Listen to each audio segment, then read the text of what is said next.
Still has that new hat smell.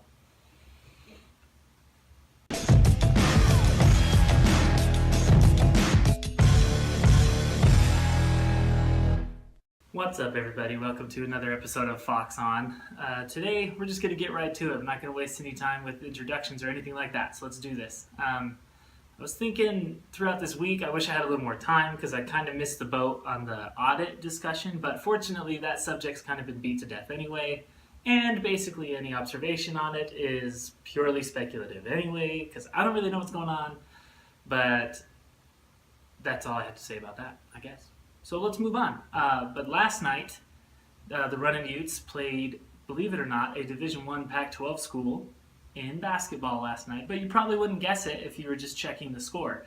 Unfortunately, I don't get the Pac-12 network, so I just had to kind of follow it on my phone. But when I first checked the score, it was 30-2, which is unbelievable to me. And then right before the end of the first half is like 44-8, and then they got 2 free throws with 2 seconds left. It looked like a football score at the end of the first half. So that game wasn't even close. I don't even know if there's a whole lot of takeaways from that. A couple good things, though, that did come of it. Chapman had a nice confidence-building type game. He led I don't know if he led the game in scoring, but he led the Utes in scoring with 15 points. So it's really nice to see him have a game where maybe he can get his confidence back. He's kind of been in a funk most of the season. We haven't really seen, last season we saw a lot of promise out of Chapman, and this year we haven't really seen a lot of that, whether he's just not getting the playing time or he's just having a hard time getting in rhythm. Hopefully last night kind of helped get him ready because we're going to need him tomorrow against the Arizona Wildcats. So that's really kind of the only takeaway worthwhile from that game. It was such a blowout. It felt like playing Westminster. I don't know how much we could really take away. It was such a one-sided game right off the bat that I don't know if we really learned much about Utah other than when teams aren't that good, they can blow them out. So there's that. Tomorrow is the big one, the one that really matters against the Arizona Wildcats, who I think have won 9 straight against Utah since we've joined the Pac-12. That streak might be longer, but I think in Pac-12 play, Arizona is 9-0 against the Utes. So I think more than just a talent question, I think there might be a little bit of a mental barrier there. So this game would be a huge victory for Utah if they could get this one. Important matchups in that one obviously is going to be, you could say this for any game, not exactly a hot take, but it's going to be Caleb Tarczewski and Jakob Poeltl. I think this is one of the few games, with the exception of I think the Colorado game, they did a pretty good job on Poeltl as well. But I think Caleb Tarczewski is the kind of guy that can give Poeltl a lot of trouble. He's big, he's physical, he's athletic. He's a senior. He has a lot of experience, so he knows what he's doing. Gets 9 points, 9 rebounds a game, so he's going to make Poeltl work on both offense and defense. I think this might be one of those games that we may have to win without the outstanding production that we've seen from Poeltl lately. I think Arizona has the talent to take Poeltl out of it, especially if they bring a double team with Ryan Anderson, their other big man. They're going to give him a lot of fits. I imagine that would be their game plan, to just slow down Jakob Poeltl and let the rest of the Utes win this game.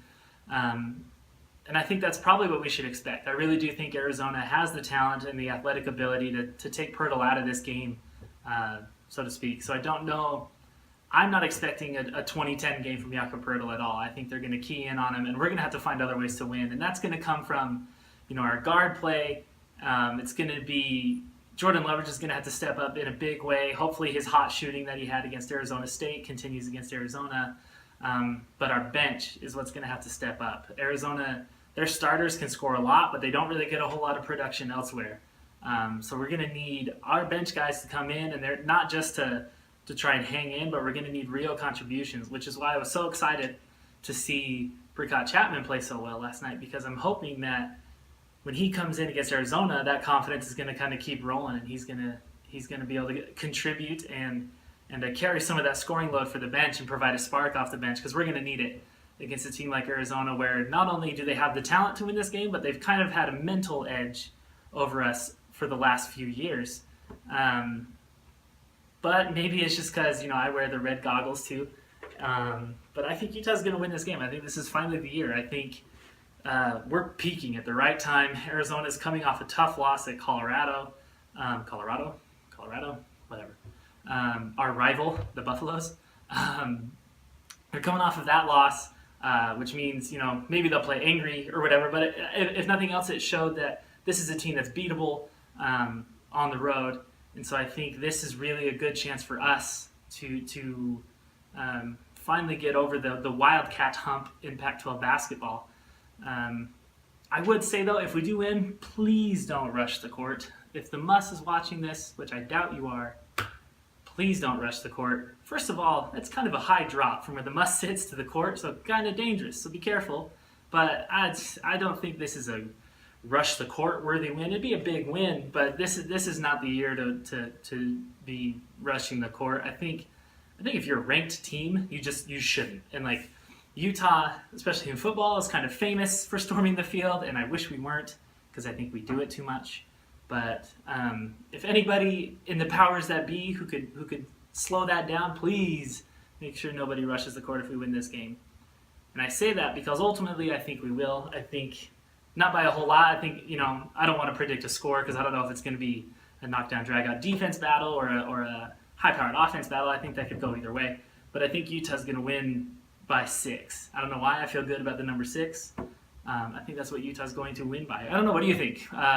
Tweet at me. Hit me in the comments. What you think is going to happen. What you think the most important parts of this game are going to be. And most importantly, who you think is going to win.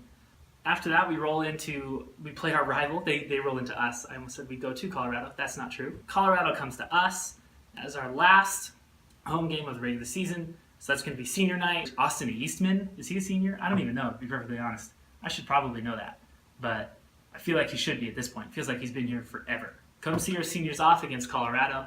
Hopefully we see him off with a win, and I think we will, which is awesome because the very first episode we made of this, me and Connor, we discussed that the low bar for these final 5 games was 3-2, and right now it's actually looking like we could go 5-0. We talked about 5-0 is possible, but it would be a huge surprise. And now look, it would almost be kind of a bummer if we didn't go 5-0, if we didn't win these next 2 games and close out on a win streak, which would be a really great time to get on a roll. So I hope we can do that. Oh, I did see, this is interesting. This is worth noting about the audit. I did see a tweet today. I don't know how much stock you can just put in random tweets.